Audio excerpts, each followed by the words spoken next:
I'm Chris Morgan, and I am Kiley's father. Well, we were in Ocean City in 2009, and Kiley had a fever, and the fever didn't really go away, so when we got home, we went to Patient First in Bel Air. And at Patient First, the first visit, they did a strep test, and it came back positive. So she was treated for strep, and did her 10 days of antibiotics and seemed to get better.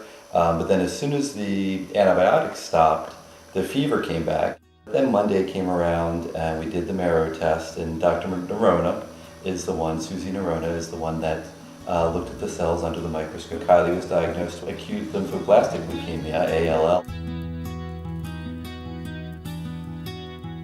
I'm Lisa Augustine and I am Aaron's mom. I'm Eddie Augustine, husband, father. Aaron was a baby. He was 8 months old. He started having fevers, and there was no reason for the fevers. The pediatrician couldn't figure out, there was no ear infection, nothing like that.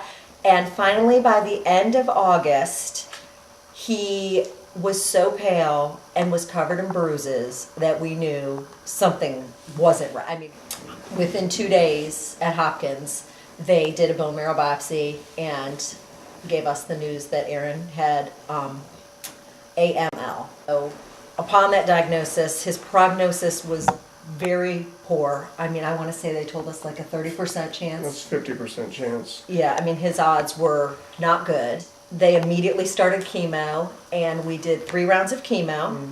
And we were very fortunate. Aaron went into remission after the first round, which they told us was a huge deal. So that was our first big victory, is that he went into remission after the first round of chemo.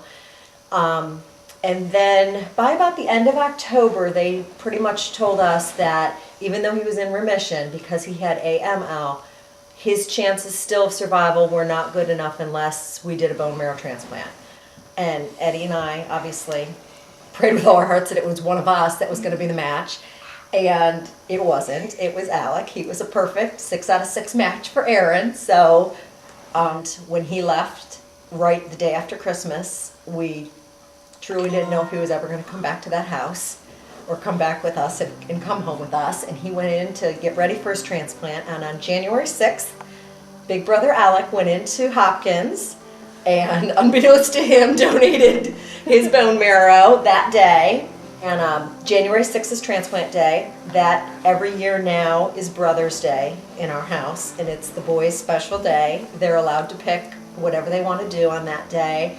It should also be noted that even with Alec being a perfect bone marrow match, his chances only increased about 15% more. So 65% chance is better than 50% chance. So yeah, but still, the stress was still there. Right. One thing we used to talk about was that when Aaron was in the hospital and we were going through all this, is obviously being separated, and all we wanted was our boring life back. Yeah, and we did. And sometimes Lisa says, "Oh, we need to get out. It's, bored." I'm like, it wasn't that long ago that we wished it was bored. On April 1st, Aaron came home for the first time since he had left in December, and that was a big deal in our house.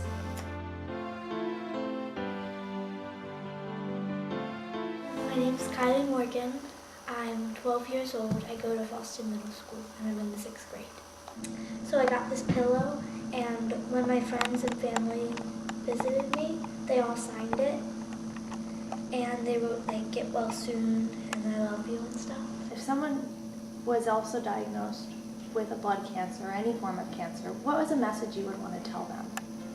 Well, I would tell them that it's not as bad as it seems, because you'll meet a lot of nice people, and you'll, at first you'll hate it, but then you'll realize that it makes you a better person, I guess. Mm-hmm. Yeah. When you grow up, what do you want to be? I want to be an oncologist like Dr. York.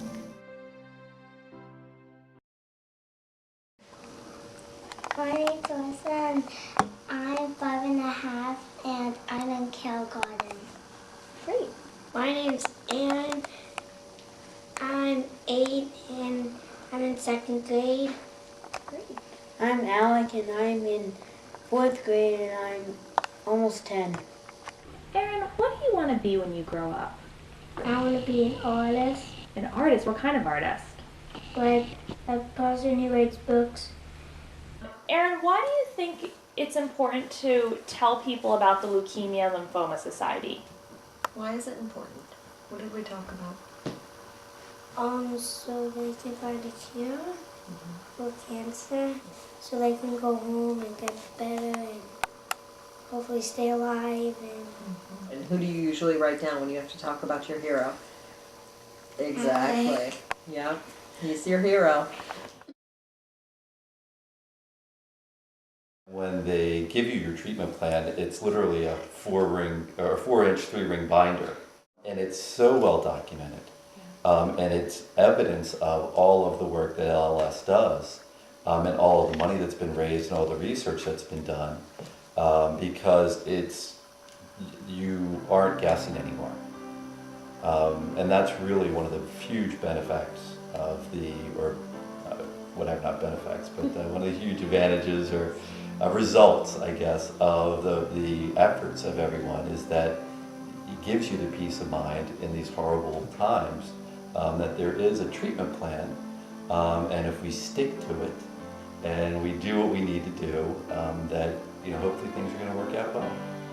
You realize how important life is. So for amazing people to have that realization, and however they've come to it, to devote their time to helping other people, is truly amazing to me. And there's nothing but gratitude and thanks. They should realize that this is incredible, and that the continued engagement of people, like the gentleman from the Maryland LLS, who's been doing this since the 60s, are those true heroes, in addition to the doctors and everybody else. But they've dedicated themselves to something and helping other people. So it's amazing, nothing short of amazing. The big milestone was 5 years remission, is what we were told. So 2 years ago, when we hit 5 years remission, to us, Hopkins told us that was a biggie. We celebrated big. We went to Disney. We made Remission Rocks T-shirts. What has the Leukemia Lymphoma Society done for your family? When we were in the midst of it, we were so overwhelmed that we didn't know options out there who could help us in any way, shape, or form. Once we started living a normal life again, what constantly comes into our mind is there's another family going into that room that we left. So that's a big deal for us to give back and make sure that if we can help raise some money for a cure so another family doesn't have to sit in that room and hear the diagnosis that we heard and go through what our family went through, then that's the most important thing. That's where we are right now as far as the Leukemia Lymphoma Society. Every penny that you guys earn and support and raise that would help another family and another child is well worth it. We've obviously donated to other fundraisers in the past before Aaron was ever diagnosed, and never really thinking about it. Obviously, when it hits you at home, it makes a big difference. It doesn't hurt to ask, even though times are tough right now. There's still people that are willing to support, even a little bit to quite a bit of money. So all you can do is ask. Count your blessings every day. That's my biggest thing is just, be thankful for what you have, because until you see that you almost don't have it, you don't realize. It's very easy to take for granted. I have to say that every night I give my kids a kiss, and I thank God every night that He let me keep Aaron. Please help find a cure.